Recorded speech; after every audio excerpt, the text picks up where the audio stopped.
Саламатсыздарбы, урматтуу эл журт? Бүгүн Ош шаарындагы резиденциянын 6-көчөсүнө сатыла турган дагы бир чоң үйдү көрсөтөбүз. Шашылыш түрдө сатууга коюлду. Жер аянты 2 чек 12 сотык. Мына бул көчө резиденциядагы 6-көчө болуп эсептелинет. Мечиттен өткөндөн кийин Ленин көчөсүнө бурулуп киресиздер. Ленин көчөсүнөн болгон ичкери 250, көп болсо 300 метр ичкери киресиздер. Подъемдон өрдөн чыккан деле мына сол тарапта жайгашкан 24 номурдагы үй. Сырткы фасады негизи мраморный крошка менен жасалган. Бул жагында 3 бөлмөлүү времянкасы бар, азыр квартиранттарга берип койгон. Ал эми ылдый жагында дагы бөлмөлүү үйлөрү бар. Ал жакты дагы квартиранттарга берип койгон, бирок үй ээси азыр бул жерде жашабайт. Өздөрү Бишкекте болгон үчүн үй азыр жөн эле бош эле турат. Бирок жашаганга бардык шарты менен келип эле кирип жашайсыздар иншалла. Үйдүн баасыны мен башында сиздерге жарыялап коеюн. Үйдүн баасы $550 000 кеми бар. Бул жерде билесиздер, бүт коммуникациялык шарттар борборлоштурулган. Тагыраагы канализация центральный, газ, суу, свет, интернет, электр линиясы бүт бардыгы бар да. Азыр эми ушул үйдү сиздерге бир катар көрсөтүп берели. Даярсыздарбы? Видеого лайктан басып, комментарийден жазып, бөлүшүп туруңуздар. Буюрса, бул үй сиздерге насип кылат деген бир жакшы изги тилегибиз бар. Даяр болсоңуздар, жүрүңүздөр. Үйдүн алдына навес курган, дарбазалары дагы коюлган. Бул жактан дагы киргенге бир кичинекей эшиги бар. Бул жактарга ушу унаа коюп койсо болот. Көчөсү асфальт. Анан көчө жакта дагы мынандай атайын жашыл зона уюштуруп койгон. Келиңиздер, дарбазадан кирели. Дарбазадан киргенде мына навес курулган. Үйдүн алдындагы ушул площадкага бир 10 чакты унаа батат. Оң жакта болсо бул времянка, тагыраагы бул жакта дагы 3 бөлмө ушу душтары менен, ашканалары менен экен, сырткы фасадтары бүт бардыгы жасалыптыр. Бул жакка азыр квартиранттарды киргизип койгон. Ортодон бөлүп тосуп койгон. Төрүндө болсо бактарак, гүл бакчасы бар.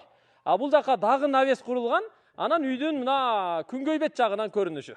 Бул чоң үй 3 уровень менен курулган. Тагыраагы ушу 300 чарчы метр чыгат.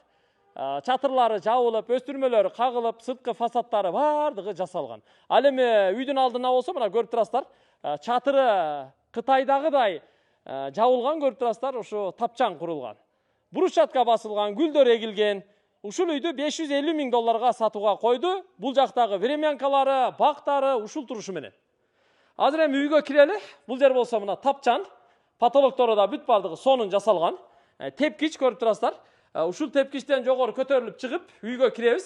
Бул жакта болсо жанагы кышкы бак деп коет, ошо кышкы бак уюштурула турган атайын бир терраса сыяктуу бөлмө.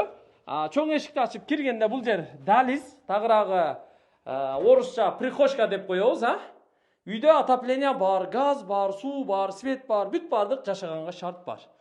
Бул болсо ортоңку бөлмө. Полу болсо бүт паркет, жыгач паркет болгон тугандар.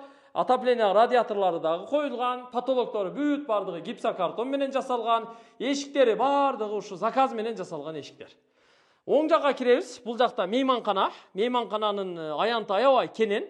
Бул жакка бүт эмеректери дагы коюлган, килимдер салынган, пардалар илинген, потолоктору жасалган. Ушул эле бөлмөдөн тиги кышкы бакка чыкса болот. Бул жагы мындай овальный тоголок формада болгон үчүн 3 терезеси бар. Атайын диван, креслолорду дагы коюп койгон.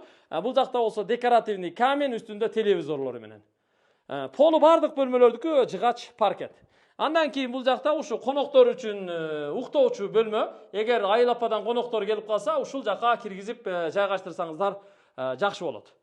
Ушул эле бөлмөнүн маңдайында бул жакта дагы 2 бөлмө бар. Анын биринчиси бул холл, көрүп турасыздар. Чоң бөлмө, эс алып телевизор көрүп отурганга жакшы. Аябай кенен бөлмө. Телевизор, кондиционер, отопление бүт бардыгы бар. 2 терезелүү. Дубалдары бүт обой, полу ламинат. Потологу мына бир бассейн жасалып, люстра силинген да. Бул жакта болсо ашканасы бар. Полу дубалы бүт кафел болгон. Ашкананын эмеректери коюлган, газ электропечка, суу фильтри бардыгы бар. Отопление дагы бар.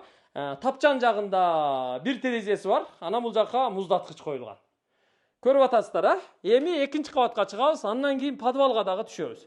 Мына 2-нчи кабатка чыгып бара жаткан тепкич жыгачтан ушунчалык бир кооз жасалган. Көрүп турасыздар. кармагычтары, жөнөңгүчтөрү бүт бардыгы ушу жыгач каражаттардан жасалган. Экинчи кабатка чыгып бара жатабыз. Экинчи кабатта ушу 4пү, 5пи бөлмөсү бар. Азыр аларды чекеден тааныштырып көрсөтө беребиз. Бул экинчи кабаттагы коридор. Сразу эле оң жакка бурулабыз. Бул жактары да мына бүт бардыгы жыгачтан тосулган. Оң жактагы бул чекедеги бөлмө, бул санузел. Киргенде эле прачечный, кир жуучу жайы. Бул жакта болсо ажаткана, мына унитаздары, аристондору бардыгы коюлган. Андан кийин бет жуучу, кол жуучу жайы. Андан кийинки бул жуунуучу жайы, мынакей.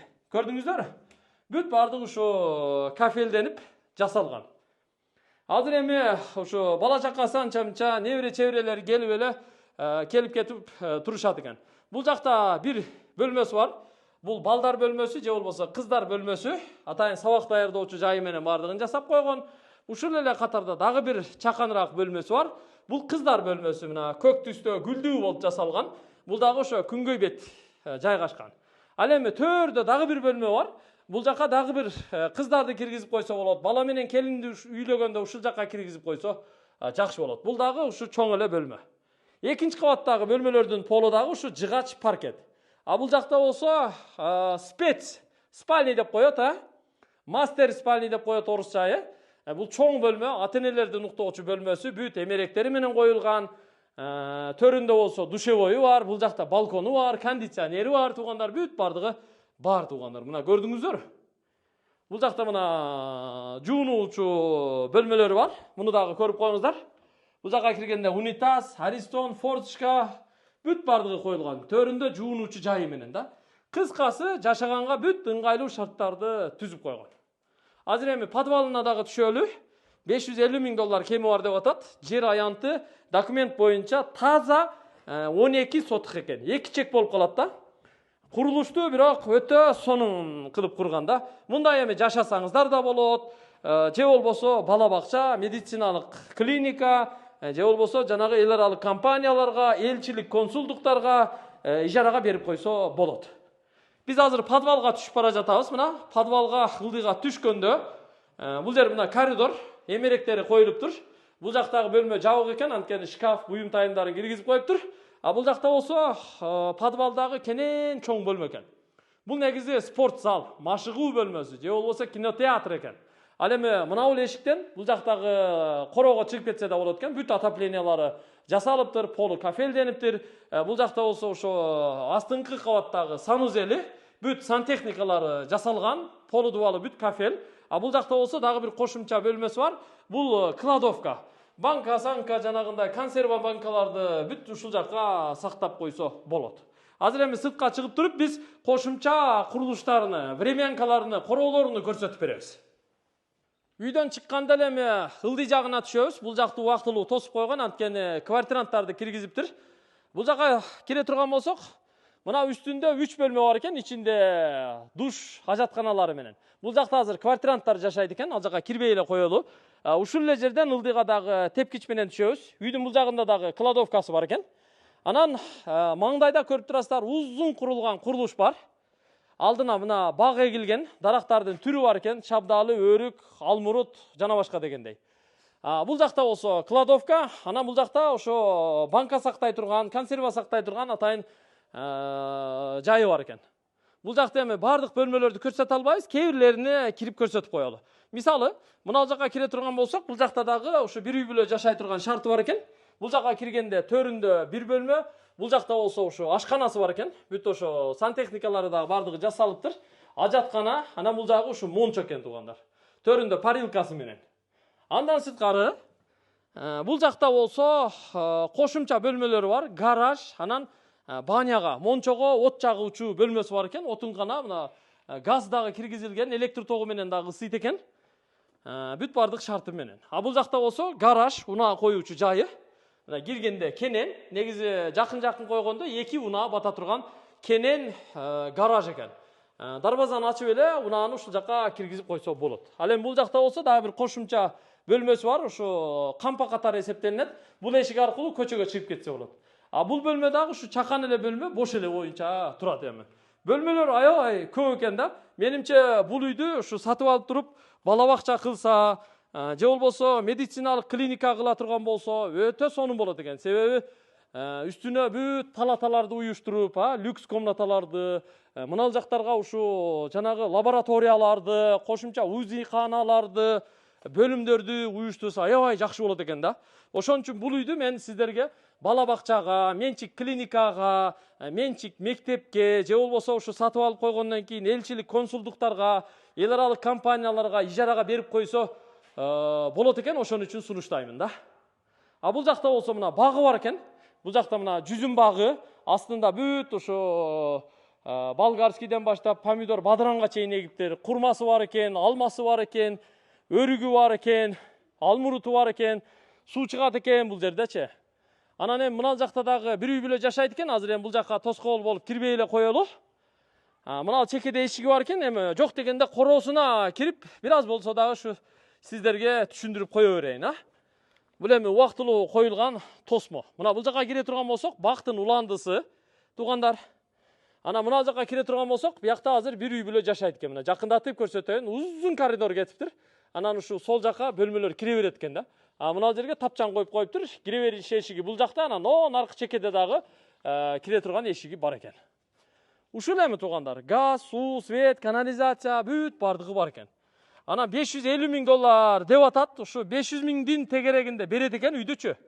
Жакшылап сүйлөшүп көрөсүздөр. Мынандай атайын баскетбольный, атайын площадкасы да бар турбайбы. Сонун экен. Ушул эми туугандар, эгер жаккан болсо, жакшылап сүйлөшүп көрүңүздөр. Үйдүн отоплениясы газовый печка экен. Газ котел коюлуптур. Кыскасы элип эле кирип жашайсыздар. Анан үйдөгү эмерек, килем, техникаларды кайсынысы калат, кайсынысы кетет, аны жакшылап өзүңүздөр сүйлөшүп аласыздар. Бул жакта ошол көрүп турасыздар, ушу жанагы велосипедтерди, коляскаларды коюп койгонго атайын бир кладовка жасап коюптур. Кыскасы үй сонун, пай-пай. Ала турган үй экен, жашай турган үй экен, кемчилиги жок экен, келип эле кирип жашай бересиздер. Анан эми резиденцияны айтпаса дагы сиздерге түшүнүктүү. Жакшы жер негизи, локация мощный. Мына чыкканда эле мына мечиттин мунарасы көрүнүп турат, көрүп турасыздарбы? Мечит бар, резиденцияга жакын, Фрунзенскийдеги мектептерге, Азия маркетке жакын. Мына жерде дагы снос иштери жүрүп атат. Ушул Ленин көчөсү дагы аябай чоңойот экен, кеңейет экен. Көчөсү асфальт, ашыкча унаа кирбейт. Көчө өзү тупик болгон үчүн ашыкча унаа деле кирбейт да. Только ушу 6-көчөнүн гана унаалары кирет. Жол өзү тетиги жерге барып токтойт туугандар. Кыскасы ушул эми.